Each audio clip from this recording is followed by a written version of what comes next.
తాకట్లో ఉన్న మీ బంగారాన్ని విడిపించి ఆ రోజు ఆన్లైన్ రేటుకి కొంటాం. Sharma gold company. రమ్మగారు నమస్తే జయ. రమ్మగారు మనకి ఆంజనేయ స్వామి అనగానే సింధూరం గుర్తొస్తుంది. ఓన్లీ ఆయనకే ప్రత్యేకం, మనం ఆ కలర్ ఇంకెక్కడా చూడం. ఆంజనేయ స్వామికి సింధూరానికి ఉన్న సంబంధం ఏంటండి? మనం కరెక్ట్గా నాకు మీ శారీ కలర్ ఇంచుమించుగా అదే అనిపిస్తుంది. సింధూరపు రంగు, ఈ గండ సింధూరాన్ని స్వామికి, ఆంజనేయ స్వామికి సమర్పిస్తారు. చాలా ప్రత్యేకమైన సేవ. ఆయన దేవాలయాల్లో అది ఇస్తారు, అది పెట్టుకుంటాం, అది వదలదు. అవును, దేవాలయంలో ఓ పక్కన అద్దం పెడతారు, అద్దం దగ్గర అంతా అవే మరకలు కనపడుతుంటాయి, వేలు నుంచి వదిలిపెట్టదు. నూనె వేసి రంగరిస్తారు, నువ్వుల నూనెతో రంగరిస్తారు. దీనికి పురాతన కాలం అంటే మనకు తెలిసి మన తాతల నాటి నుంచి కూడా ఆంజనేయ స్వామికి సింధూరానికి ఏమైనా సంబంధం ఉంది. ముందు కాలంలో ఏం చేసేవారో తెలియజేయ. అసలు ద్వాపర యుగంలో ఆంజనేయ స్వామికి ఏదైనా పూజ చేశారు అనే పాయింట్లు కూడా మనం వినం. మహాభారతమే కదా మనకి ద్వాపర యుగంలో ప్రమాణం. మహాభారతంలో కానీ భాగవతంలో కానీ ఆంజనేయ స్వామిని పూజించిన ప్రస్తావన రాదు. ఒకే ఒకసారి ఎక్కడొస్తుంది, ఈయన సౌగంధికాపహరణం కోసం వెళ్తాడు భీముడు. అప్పుడు ఆయనకి ఆ గంధమాదన పర్వతం మీద ఈ ఆంజనేయ స్వామి కనిపిస్తారు. అప్పుడు వీళ్ళిద్దరూ ప్రార్థిస్తే అప్పుడు ఆయన ఆంజనేయ స్వామి ఏమన్నాడు, ఆయన భీముడి ప్రార్థనను అనుసరించి వచ్చి మీ రథం మీద కేతనంగా ఉంటాను అని చెప్పాడు. అర్జునుడి రథానికి జెండాగా ఉన్నాడు. జెండాపై కపిరాజు పద్యాలే ఉన్నాయి. అవును, ఆ కపిరాజు యుద్ధంలోనే కాకుండా వీళ్ళు మన విరాట పర్వంలో అర్జునుడు బృహన్నల వేషం నుంచి అర్జునుడి రూపంలోకి వస్తాడు కదా, అప్పుడు వచ్చి బృహత్ కపి వచ్చి కూర్చున్నాడు రథం మీద అని చెప్తారు మహాభారతంలో. కపి వచ్చేసాడట, ఆంజనేయ స్వామి వచ్చి యుద్ధం అనగానే అర్జునుడి రథం మీద ఉండాలి, వచ్చి కూర్చున్నాడు అని చెప్తారు. అవి తప్ప ఆంజనేయ స్వామి సేవాకాలాలు మనం అసలు చూడం. కానీ మనకి కలియుగంలో మన ముందు తాత ముత్తాతల నాటి నుంచి ఆంజనేయ స్వామిని సేవించడం ఉంది. కాలక్రమంగా రకరకాల కథలు వెలుగులోకి వచ్చాయి. పరాశర సంహితలో ఒక ప్రత్యేకమైన కథనని చెప్తారు ఆంజనేయ స్వామి సింధూరము కాంబినేషన్ మీద. ఎందుకు వీళ్ళిద్దరికీ ఈ సంబంధం ఉంది అని. మన రావణ వధ అనంతరం పట్టాభిషేకం జరిగింది సీతారాములతో పాటు. ఆంజనేయ స్వామి కూడా వీళ్ళంతా వచ్చారు. ఓకే, ఆంజనేయ స్వామి, సుగ్రీవుడు, తార, అంగదుడు, రుమ వాళ్ళే కాకుండా మళ్ళీ విభీషణుడు, జాంబవంతుడు అంతా కూడా శ్రీరామ పట్టాభిషేకం చూడడానికి ఇక్కడికి అయోధ్యకి తరలి వచ్చారు. చాలా కాలం ఆంజనేయ స్వామి సీతారాముల సేవలోనే ఉన్నాడట. అయితే ఒకనాడు ఆయన వచ్చేసరికల్లా సీతాదేవి సింధూరం పెట్టుకుంటారు, బొట్టు పెట్టుకుంటుంది. అప్పుడు పాపిట్లో బొట్టు, సీమంతంలో బొట్టు పెట్టుకోవటం మన విధానం కదా.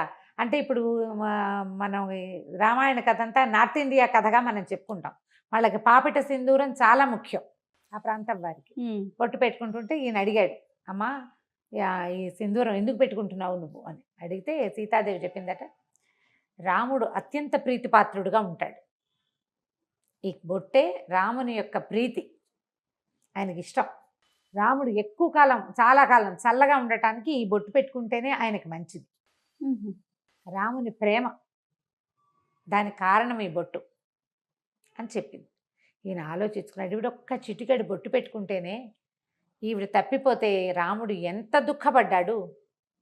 ధీరోదాత్తుడైన వాడు, మామూలు వాడు కాదు, మహావీరుడు. ప్రపంచంలో ఉన్న వీరులందరినీ తోసిరాజరగలిగిన వాడు. ఆమె లేకపోతే ఎంత దుఃఖపడ్డాడు. అంత ప్రీతి, చిటికెడు బొట్టుతోటి అంత ప్రీతి వచ్చింది, అంత ప్రేమ భార్య అంటే. అందుకని ఆ సింధూరాన్ని తను కూడా పెట్టుకోవాలనుకున్నట్ట ఆంజనేయ స్వామి. రాముని ప్రేమ దాన్ని గెలవటం, రాముడు ఎంతో కాలం చల్లగా ఉండటం కోసం రెండు చెప్పింది కదా. అవును, ఆయన ఎప్పటికీ గెలుపొందుతూనే ఉండాలి రాముడు అంటే, మనం కూడా పెట్టుకోవాలనుకున్నాడు. పెట్టుకోవాలనుకుని ఈయన ఏం చేశాడు, సరే అట్లా వెళ్ళి సింధూరాన్ని తెచ్చుకున్నాడు. ఈయనకి కపి కదా, ముఖమంతా వెంట్రుకలు ఉంటాయి. సీతాదేవి పెట్టుకున్నట్టుగానే పాపిటి పెట్టుకోవడానికి ప్రయత్నం చేశాడు, కుదరలా. ఇదంతా హెయిర్ ఉంటుంది, కుదరలేదు. సరే ఏమనుకున్నాడు, ఎట్లా రాలిపోతుంది ఇది, ఆవిడ పెట్టుకుంటే ఉందే, నేను పెట్టుకుంటే ఎందుకు లేదు, రాలకుండా ఉండాలంటే ఏం చేయాలని నువ్వుల నూనె కలిపాడట. అందులో కలిపిన తర్వాత ముఖం మీద పెట్టుకున్నాడు, నుదుటి మీద పెట్టుకున్నాక ఆయనకు అనిపించింది, ఒక్క చిటికెడు ధరిస్తేనే సీతాదేవి అంటే ఆయనకు పంచప్రాణాలు కదా, శరీరం అంతా ధరిస్తే రాముడికి ఇంకా ప్రీతిపాత్రుడిని అవుతాను నేను అనిపించింది. మొత్తం సింధూరాన్ని ఒళ్ళంతా అలదుకున్నాడు. ఆ స్వరూపంతో రాముడికి కనపడడానికి సభాస్థలికి వెళ్ళాడు. వెళ్ళేసరికి అందరూ నవ్వారు చూస్తే వాళ్ళంతా. సభలో ఎంతమంది ఉన్నారు, ఉమ్. అయోధ్యాపుర వాసులంతా ఉంటారు, ఇంకా సామంతులు వాళ్ళు వీళ్ళు చాలా మంది ఉన్నారు, ఈయన సంబంధించిన వాళ్ళు కూడా, ఆంజనేయుడికి సంబంధించిన జనం కూడా చాలా మంది ఉన్నారు. ఏమిటి వేషం హనుమ అని రాముల వారు అడిగితే అప్పుడు ఏం చెప్పాడంటే, చిటికేడు సింధూరం సీతాదేవి ధరిస్తేనే ఆమె నీకు అత్యంత ప్రీతిపాత్రాలైంది కదా, అందుకని నీ ప్రీతిని పొందడానికి నేను ఈ సింధూరం పట్టించుకున్నాను స్వామి అని చెప్పాడు. ఆ మాటకి చాలా సంతోషించాడట శ్రీరాముడు. ఎవరైతే ఆంజనేయుడికి సింధూరం పెడతాడో వాడు నాకు అత్యంత ప్రీతిపాత్రుడు. ఏ ఇంట్లో ఆంజనేయుడికి సింధూరాన్ని ఇస్తారో వాళ్ళ ఇంట్లో నేను ఉంటాను. రాముడు మనతోటి ఉంటే ఏమిటి తక్కువేమి మనకు, రాముడు ఒక్కడుండు వరకు అన్నారు త్యాగరాజు. ఆయన ఉంటే ఏమీ తక్కువ లేదు, అన్నీ ఉన్నట్టే, సర్వం ఉన్నట్టే, భగవంతుడు మనతోటి ఉండటం. దాంతో అప్పటి నుంచి ఆంజనేయ స్వామికి సింధూరం ఇవ్వటం ఒక పద్ధతిగా మారింది. ఆయనకి సింధూరం ఎక్కించటం అనేది ఒక సేవ ఉంటుంది. మంగళవారాలు కొన్ని దేవాలయాల్లో స్వామికి సింధూరం మొత్తం పట్టిస్తారు. ఏవైనా ఆర్థిక సమస్యల్లో ఉన్నవాళ్ళు, ఒక తెలియని కారణాలతోటి ఇబ్బంది పడతారు, అంతా వ్యాపారం నడుస్తుంటుంది, ఏవో ఇబ్బందులు వస్తాయి, పిల్లలు పెళ్ళిళ్ళు కుదురుతాయి, ఏవో ప్రాబ్లమ్స్ వస్తాయి, అన్నీ బాగానే ఉంటుంది, ఏమిటో ఇబ్బంది, తెలియని కారణాలు ఉంటాయి వాటికి. అవి తీరటానికి సింధూరం ఎక్కించాలంటారు. అవి ఎక్కించడానికి ఏం చేస్తారంటే, ఒట్టిగా పొడి సింధూరం కాకుండా దాంట్లో నువ్వుల నూనె కలుపుతారు. నూనె కలిపిన సింధూరం ఇంకా వదిలిపెట్టదు, అందుకే అది జిగురు. అవునవును, జిగురుగా ఉంటుంది కదా. అయితే ఈ గంధ సింధూరము, ఆ సింధూరపు దాన్ని తయారు చేసే రాళ్ల వల్ల ఈ నువ్వుల నూనె కలిపితే కొన్ని చోట్ల మోకాళ్ళ నొప్పులకి వాటికి వైద్యంగా కూడా నార్త్లో వాడతారట. దాన్ని ఎక్కువ కాలం వృద్ధాప్యం రాకుండా ఉంటుంది సింధూరం అలదుకుంటే అని చెప్తారు. కానీ శరీరం అంతా సింధూరం పట్టించుకొని మనం ఎక్కడ ఉంటాం, ఉండలేకపోతాం కదా. కనీసం సంవత్సరానికి ఒకసారైనా ఆంజనేయ స్వామికి ఈ సేవ జరిపిన వాళ్ళు అకాల మృత్యువు దరిచేరదు వాళ్ళని.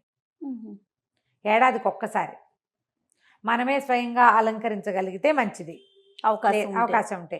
లేదా దేవాలయాల్లో ఈ సింధూరం ఎక్కించే సేవ కనుక చేయిస్తే ఇక మృత్యువు రాదని చెప్పం మనం. అకాల మృత్యు 50కి 30కి 40కి ఇంకా బాధ్యతలు ఉండగా, అమ్మా నాన్న బతికుండగానే పిల్లలు మరణించడం, అలాంటివి 95 ఏళ్ళ అమ్మా నాన్నలు ఉంటే 70 కూడా రాని కుమారులు మరణించడం, 60లో కుమారులు 90లో అమ్మా నాన్న, పెద్దవాళ్ళిద్దరు ముదివగ్గులు వాళ్ళు బతికి జీవించే ఉంటారు పాపం. ఈ 60 ఏళ్ళు వచ్చిన వాళ్ళు యంగ్గా యాక్టివ్గా ఉన్న వాళ్ళు చిటుక్కుని వెళ్ళిపోతారు. ఈ కష్టం రాకుండా ఉంటుంది. ఆంజనేయుడికి సింధూర సేవ అంత మంచిది. వీళ్ళతోటి రాముడు ఉంటాడు. మామూలుగా మనం ఏం చెప్తాం, సహస్రనామాలకు తుల్యమైంది రామనామం. అదే కదా, శ్రీరామ రామ రామేతి రమే రామే మనోరమే సహస్రనామ తత్తుల్యం రామనామ వరానని. ఒక్క రాముడు అనే నామమే 1000 నామాలకి సరిపోతుంది. ఇంతకీ ఈ 1000 నామాలు ఏమిటి? 1000 రామనామాలు కాదు, 1000 వేరువేరు నామాలు. విష్ణువు యొక్క అనంత శక్తిమయాలైన 1000 పేర్లకి ఒక్క రాముడు అనే పేరు కరెక్ట్ మ్యాచింగ్, దానికి తుల్యమైనది. అలాంటి రాముడు మన పక్కన ఉంటాడు. అందుకని ఆంజనేయ స్వామికి ఈ సింధూరం ఎక్కించడం ఒక పద్ధతిగా మారింది. మనం ఇటీవల కాలం మనకు దగ్గరలో కూడా ఆంజనేయ స్వామికి ఏముంది, ఆయన ప్రతి వీధికి సందుకి దేవాలయాలు ఉంటాయి. అవును, ఫలానా చోటే సింధూరం ఎక్కించాలి అని పెట్టుకోకుండా ఎక్కడ కుదిరితే అక్కడ తమలపాకులతో సేవ చేయించడం. తమలపాకులు ఆకుపూజ చేస్తారు కదా, ఆయన ప్రీతి. తర్వాత ఈ సింధూర సేవ, ఇది కనుక చేయిస్తే చాలా విశేషమైన ఫలితం లభిస్తుంది. తప్పకుండా. నమస్తే. నమస్తే.